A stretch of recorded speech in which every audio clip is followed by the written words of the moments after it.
채권하는 사람 고부장입니다. 오늘은 제가 여러분에게 일본 소설을 좀 소개해 드리려고 합니다. 엔도 슈사쿠가 지은 침묵이라는 책입니다. 이 침묵은 포르투갈 신부가 일본에 포교를 하기 위해서 갔다가 배교를 하게 되고 또 순교를 하게 되고 이런 소설입니다. 그런데 그 과정이 굉장히 참혹하기도 하고 또 아주 순결하기도 합니다. 일본 막부가 한때 카톨릭을 허용했다가 다시 박해하게 되는 과정이 있고, 그 과정에서 카톨릭을 포교하기 위해서 나가서 활동했던 신부들이 순교를 하게 되고 신자들도 순교를 하게 됩니다. 지난주에 이장호 영화 감독님을 잠깐 뵌 적이 있습니다.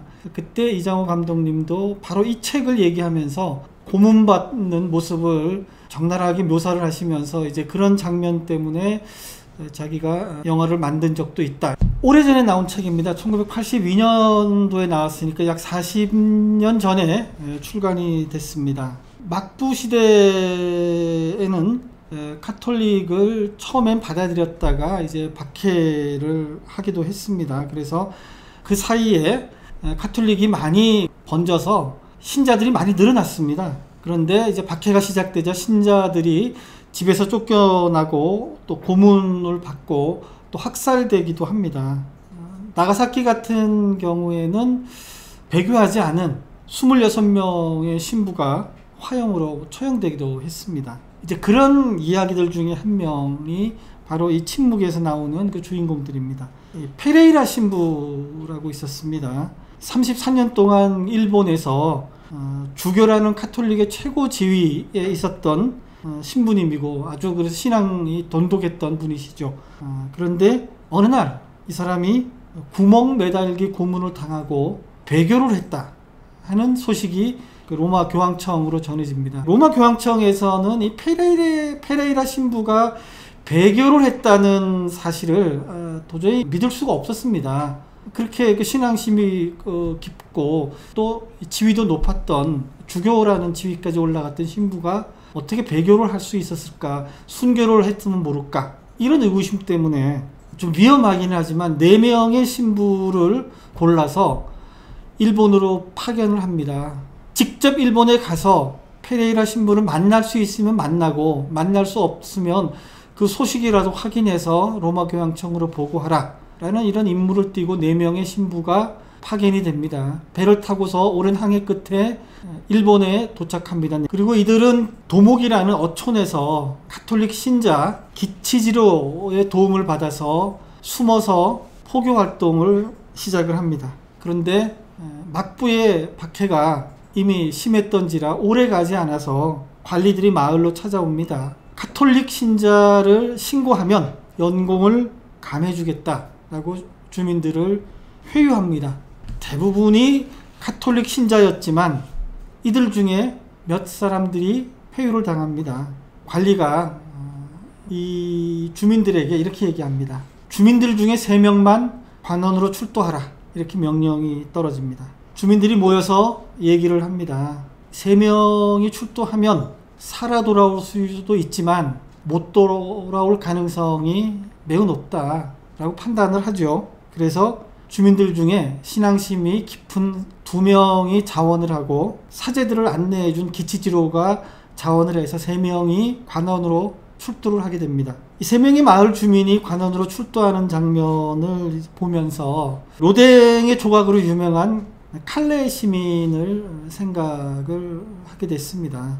영국과 프랑스 100년 전쟁 때 칼레시를 점령한 영국의 에드워드 3세가 칼레시를 대표하는 6명의 시민 대표가 자진 출두하면 이들만 죽이고 칼레시의 시민들을 죽이지 않겠다라고 얘기를 하죠. 그래서 칼레 시민들이 모여서 논의 끝에 시민들이 출두하는 장면이 역사상에 있습니다. 상황이 이렇게 엄혹하게 가자 대다수의 주민들이 카톨릭 신자였지만 하나님은 도대체 무엇 때문에 이런 고통을 우리에게 주시는지, 우리가 나쁜 일이라고는 하지 않았는데 왜 이런 고통을 우리에게 주는지 라고 하나님께 원망과 한탄을 하기도 했습니다. 그리고 이런 상황에 대해서 침묵하고 있는 하나님에 대한 원망도 포함이 되어 있었다고 봐야겠죠. 이 출두한 세 사람에게 관리들은 성화를 밟으라고 요구합니다. 배교를 하라는 것이죠.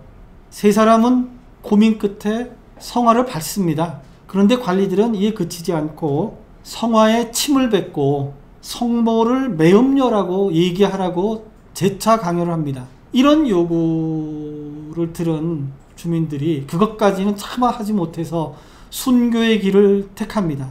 같이 갔던 기치지로 한 사람은 배교를 하고 살아납니다. 관리들은 두 사람을 마을로 끌고 와서 바닷가에 말뚝을 박고 말뚝에 포박을 합니다. 그래서 밀물이 들어오면 서서히 물에 잠겨서 죽게 만드는 그런 사형을 집행을 합니다. 자신이 죽는다는 것을 예감했던 이들은 도대체 무엇 때문에 죽어갔을까요? 그들이 죽어가면서도 지키려고 했던 것은 무엇이었을까요? 배교라는 것은 종교를 배신하는 것을 의미합니다. 그러나 이는 조금만 넓게 보면은 자기가 믿는 신념, 믿음 이런 것을 협박과 강요에 의해서 부정하는 것을 얘기합니다. 그리고 이런 행위는 다만 종교적인 박해만이 아니라 전 세계 여러 곳에서 벌어졌던 일이고 지금도 벌어지고 있는 일이기도 합니다. 이 과정을 통해서 당사자들은 자존감을 말살당하고 자기 존재감을 상실하게 되는 것이죠. 바로 그런 것을 강요하는 사람들 그리고 그런 것을 강요하는 사회가 바로 그런 점을 노리고 있는 것입니다. 신부를 찾는 수색이 강화되자 사제들이 산으로 피합니다. 마을에 있으면 본인들도 위험할 뿐더러 마을 신도들이 더 위험하다고 생각해서 도망을 가지요. 그런데 신부들은 또 생각을 합니다. 포교도 못하면서 산속이나 움막에 숨어 있으면서 신도들이 갖다주는 먹을 것으로 연명한다는 것이 도대체 무슨 의미가 있느냐. 우리가 그 먼 바다, 그 오랜 시간을 거쳐서 일본이라는 낯설은 곳에까지 와서 포교를 하러 왔는데 그 박해를 피해서 산속에 숨어 있는다는 것이 도대체 무슨 의미가 있느냐. 이렇게 고민을 합니다. 그런데 이들을 붙잡아둔 하나의 생각이 있습니다. 한 사람의 사제가 일본에 남아있다는 것은 로마의 성스러운 기름등불 하나가 계속 타고 있다는 것 아니겠느냐 라는 생각으로 위안을 삼으면서 이들이 끝내 산속에 숨어있게 만들었습니다. 산속 움막까지 찾으러 나온 관리들을 피해 산속으로 다니다가 끝내 로드리고 신부는 잡히고 맙니다. 같이 잡혔던 신자들에게 관리들은 이렇게 얘기합니다. 성화를 밟아라. 그러나 마음속으로까지 성화를 밟으라고 강요하지는 않겠다. 그냥 형식적인 것이니 형식적으로 밟아라. 이걸 밟는다고 해서 너희들의 신앙심에는 아무 문제가 없을 것이다. 밟기만 하면 즉각 석방시켜주겠다. 이렇게 얘기하는 것이죠.